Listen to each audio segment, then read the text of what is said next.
Hello friends, welcome back to my channel. आज मैं लेकर आई हूँ बहुत ही सिंपल अंडा करी रेसिपी। इसे बनाना बहुत ही आसान है। अगर आपको अंडा करी खाना पसंद है और ज्यादा मेहनत भी नहीं करनी है तो आप इस टेस्टी एग करी को एक बार बनाकर जरूर ट्राई करें, आपको ये बहुत पसंद आ जाएगा। तो इसमें हम बहुत ही कम सामान का यूज किया है जो घर में इजिली अवेलेबल होता है, उसी से आज हम अंडा करी बनाएंगे, वो भी एकदम रेस्टोरेंट स्टाइल। तो चलिए फटाफट एग करी बनाना शुरू कर देते हैं।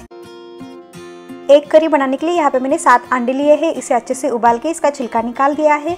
तो अब हम इसे अच्छे से मैरिनेट कर लेते हैं। तो मैरिनेट करने से पहले हम इसे थोड़ा सा प्रिक कर लेते हैं, यानी इस तरीके से थोड़ा सा कट लगा देते हैं। कट लगाने से जब भी ये अंडा फ्राई हो जाता है तो दिखने में बहुत ज्यादा टेस्टी दिखता है और ये फ्राई करते समय तेल में इसके छींटे नहीं उड़ते हैं, इसलिए यहाँ पे हमें इस तरीके से छोटे छोटे कट्स लगा लेना है। तो हम यहाँ पे सारे अंडे के ऊपर अच्छे से कट लगा देते हैं। तो ये देखिए यहाँ पे इस तरीके से मैंने सारे अंडे के ऊपर अच्छे से कट लगा दिया है। अब हम इसे मैरिनेट कर लेते हैं। तो इसमें हम डाल देते हैं आधी छोटी चम्मच हल्दी पाउडर और साथ में ही डाल देते हैं आधी छोटी चम्मच लाल मिर्च पाउडर। अब इसके बाद हम इसमें डाल देते हैं 1/4 चम्मच नमक। और अब हम यहाँ पे इन सबको एक बार अच्छे से मिक्स कर लेते हैं ताकि हल्दी, नमक और लाल मिर्च पाउडर सारे अंडे के ऊपर अच्छे से कोट हो जाए। जब भी हम अंडे को मैरिनेट करके फ्राई करते हैं ना तो इसके ऊपर बहुत ही बढ़िया कलर दिखने लगता है। तो ये देखिए यहाँ पे मैंने सारे अंडे को अच्छे से मिक्स कर दिया है। अब हम इसे साइड में रख देते हैं और अब चलते हैं मसाला पेस्ट बनाने के प्रोसेस में।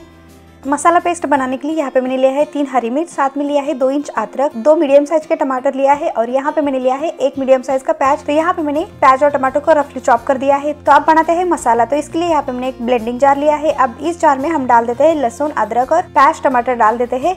अब हम यहाँ पे सारे चीजों को एक साथ डाल के इसका एक स्मूथ पेस्ट बनाकर तैयार कर लेना है। जब भी आपको टेस्टी अंडा करी खानी है और ज्यादा मेहनत नहीं करनी है तो आप इस तरीके से फटाफट मसाला पेस्ट बनाकर टेस्टी अंडा करी झटपट से बनके तैयार कर सकते हैं। तो उसी के साथ हम यहाँ पे डाल देते हैं थोड़ा सा धनिया पत्ता।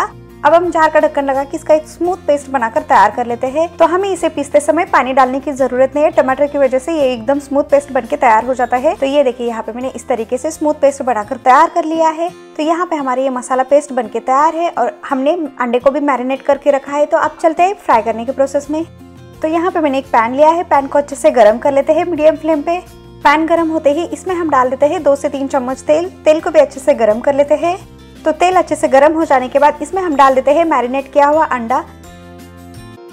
अब हम यहाँ पे इसे 1 से 2 मिनट तक अच्छे से फ्राई कर लेते हैं। तो हमें यहाँ पे इसे तब तक फ्राई करना है जब तक इसके ऊपर बढ़िया सा लाइट ब्राउन कलर आ जाए। तो यहाँ पे अंडों को फ्राई करना ऑप्शनल है, लेकिन अगर आप यहाँ पे इसे फ्राई करते हैं तो अंडा करी दिखने में बहुत ज्यादा टेस्टी दिखता है। तो हमें यहाँ पे अंडों को ज्यादा फ्राई नहीं करना है, बस इसके ऊपर हल्का गोल्डन कलर आ जाए तब तक ही इसे फ्राई कर लेना है। तो यहाँ पे अंडे के ऊपर बढ़िया सा लाइट ब्राउन कलर आ चुका है। तो अब हम यहाँ पे इसे एक प्लेट में निकाल देते हैं। तो यहाँ पे आपने देखा नहीं कि अंडे को फ्राई करना बहुत ही आसान है और फ्राई करने के बाद बहुत ज्यादा टेस्टी दिखता है। तो अब हम यहाँ पे इसे साइड में रख देते हैं और सेम पैन में फिर से हम डाल देते हैं 2 से 3 चम्मच तेल। जैसे ही यहाँ पे तेल अच्छे से गर्म हो जाता है तो इसमें हम डाल देते हैं 1 इंच दालचीनी, साथ में ही डाल देते हैं 1 तेज पत्ता, 3 लौंग डाल देते हैं और 3 हरी इलायची को थोड़ा सा तोड़ के डाल देते हैं। इसके बाद हम इसमें डाल देते हैं आधी छोटी चम्मच जीरा। हम इसे अच्छे से क्रैकल होने देते हैं और इन सबको एक साथ अच्छे से मिक्स कर लेते हैं।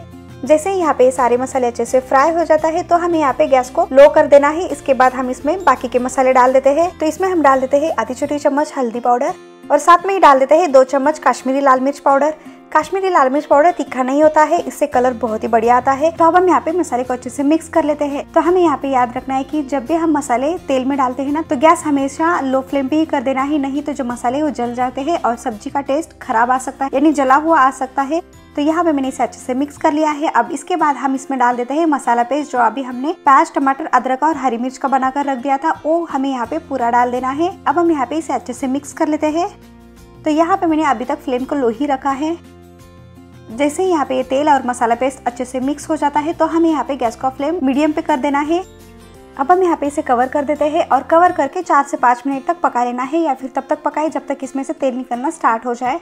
तो हमें यहाँ पे इसे बीच बीच में चलाते रहना है ताकि ये नीचे से जले नहीं। तो यहाँ पे मैंने इसे एक बार अच्छे से मिक्स कर लिया है। अब हम यहाँ पे इसे फिर से कवर करके पका लेते हैं। तो जैसे ही यहाँ पे 5 मिनट हो जाता है तो यहाँ पे मैंने पैन का ढक्कन निकाल दिया है और ये देखिए यहाँ पे आप देख सकते हैं ना कि इसके किनारे से तेल निकलना स्टार्ट हो चुका है। अब हम यहाँ पे इसे एक बार अच्छे से मिक्स कर लेते हैं। तो यहाँ पे हमारे होटल स्टाइल अंडा करी का मसाला बनके तैयार है और यहाँ पे आप देख सकते हैं ना कि इसके ऊपर कितना बढ़िया सा कलर आ चुका है। अब हम यहाँ पे गैस को बंद कर देते हैं और इस मसाले को थोड़ा सा ठंडा कर लेते हैं, क्योंकि इसके बाद हमें यहाँ पे दही का इस्तेमाल कर लेना है। और यहाँ पे मैंने लिया है 3 चम्मच दही। तो दही को हम अच्छे से फेंट लेते हैं, उसके बाद ही हम यहाँ पे यूज कर लेते हैं। तो हमें इस बात का याद रखना है कि जब भी हम मसाले में दही का इस्तेमाल करें तो जो मसाला है थोड़ा सा ठंडा ही हो जाए, नहीं तो जो दही है मसाले में जाने के बाद फट जाता है, उसके चांसेस रहते हैं। इसलिए यहाँ पे हमें मसाले को हल्का ठंडा ही कर लेना है। तो यहाँ पे ये मसाला अच्छे से ठंडा हो चुका है, तो इसमें हम डाल देते हैं अच्छे से फेटा हुआ दही। तो यहाँ पे मैंने 3 चम्मच इतना लिया है। तो यहाँ पे मैंने अभी तक गैस को ऑन नहीं किया है। जब भी यहाँ पे ये मसाले और दही अच्छे से मिक्स हो जाता है तो उसके बाद हम यहाँ पे गैस को ऑन कर देते हैं। तो यहाँ पे दही और सारे मसाले एक साथ अच्छे से मिक्स हो चुका है, तो हम यहाँ पे गैस को ऑन कर देते हैं। अब हम यहाँ पे पैन को अच्छे से कवर कर देते हैं और इसे 2 से 3 मिनट तक मीडियम फ्लेम पे पका लेते हैं, ताकि दही और मसाले एक साथ अच्छे से पक जाए। जैसे ही यहाँ पे 3 मिनट हो जाता है तो यहाँ पे मैंने पैन का ढक्कन निकाल दिया है और ये देखिए यहाँ पे आप देख सकते हैं ना कि इसके किनारे से तेल निकलना स्टार्ट हो चुका है। तो इसका मतलब यहाँ पे ये दही और सारे मसाले एक साथ अच्छे से पक चुके हैं। इसे एक बार अच्छे से मिक्स कर लेते हैं। अब इसके बाद हम इसमें सूखे मसाला ऐड कर देते हैं। तो 1 चम्मच धनिया पाउडर डाल देते हैं और साथ में ही डाल देते हैं आधी छोटी चम्मच गरम मसाला पाउडर। अब हम यहाँ पे इन सबको एक बार अच्छे से मिक्स कर लेते हैं। तो हम यहाँ पे इसे 1 मिनट तक अच्छे से लगातार चलाते हुए मिक्स कर लेते हैं, ताकि सूखे मसाले मसाला पेस्ट के साथ अच्छे से भून जाए और इसका फ्लेवर बहुत ही बढ़िया आ जाए। तो ये देखिए यहाँ पे मैंने इसे 1 मिनट तक अच्छे से लगातार चलाते हुए मिक्स कर लिया है और यहाँ पे हमारी ये मसाला परफेक्टली बनके तैयार है। तो अब इसमें हम डाल देते हैं पानी। तो यहाँ पे मैंने 1 गिलास पानी डाल दिया है। आप अपने पसंद के हिसाब से ग्रेवी की कंसिस्टेंसी कितनी पतली या गाढ़ी चाहिए आप उस अकॉर्डिंग पानी डाल सकते हैं। पानी डालने के बाद इसे एक बार अच्छे से मिक्स कर लेना है। याद रहे कि यहाँ पे हमें मीडियम फ्लेम ही रखना है। अब इसमें हम डाल देते हैं नमक। तो यहाँ पे मैंने 2 छोटे चम्मच इतना नमक डाल दिया है। आप अपने टेस्ट के अकॉर्डिंग नमक डालें। नमक को भी एक बार अच्छे से मिक्स कर लेते हैं। तो ये देखिए यहाँ पे आप देख सकते हैं ना कि जो ग्रेवी है वो एकदम परफेक्टली है, ना ही ज्यादा पतला है और ना ही ज्यादा गाढ़ा है। तो ये ग्रेवी की कंसिस्टेंसी एकदम परफेक्ट है। अब हम यहाँ पे इसे कवर करके एक उबाल आने तक अच्छे से पका लेते हैं, या फिर 2 से 3 मिनट तक पका लेना है मीडियम फ्लेम पे।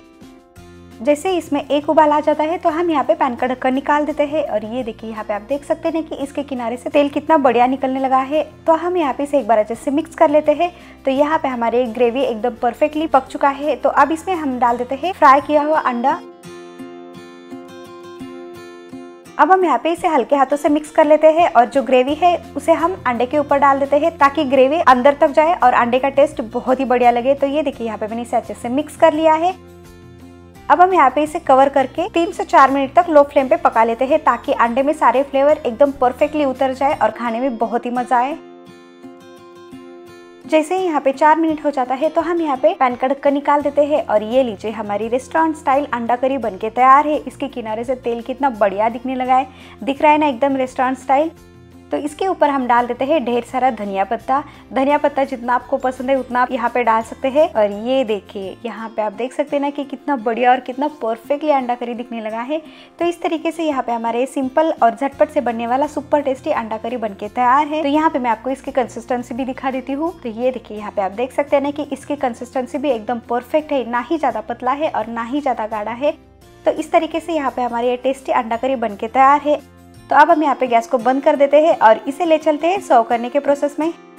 तो यहाँ पे मैंने एक सर्विंग प्लेट लिया है। अब इस प्लेट में हम डाल देते हैं रेस्टोरेंट स्टाइल अंडा करी। तो यहाँ पे आपने देखा ना कि अंडा करी बनाना कितना आसान है। जब भी आपका मन करे अंडा करी खाने का तो आप यहाँ पे फटाफट सिंपल मसाले के साथ अंडा करी बना सकते हैं। इसमें मेहनत कम और टेस्ट बहुत ज्यादा है। तो अब अंडे के ऊपर हम डाल देते हैं ग्रेवी। तो आप देख सकते हैं कि ग्रेवी की थिकनेस भी कितना परफेक्टली दिख रहा है ना एकदम रेस्टोरेंट स्टाइल। तो इस तरीके से यहाँ पे हमारा सुपर टेस्टी अंडा करी बनके तैयार है। अब लास्ट में इसके ऊपर हम रख देते हैं थोड़ा सा धनिया पत्ता, ताकि दिखने में और भी टेस्टी दिखे। तो इस अंडा करी को आप राइस, पूरी, नान, चपाती सबके साथ खा सकते हैं। ये सबके साथ बहुत ही परफेक्टली जाता है।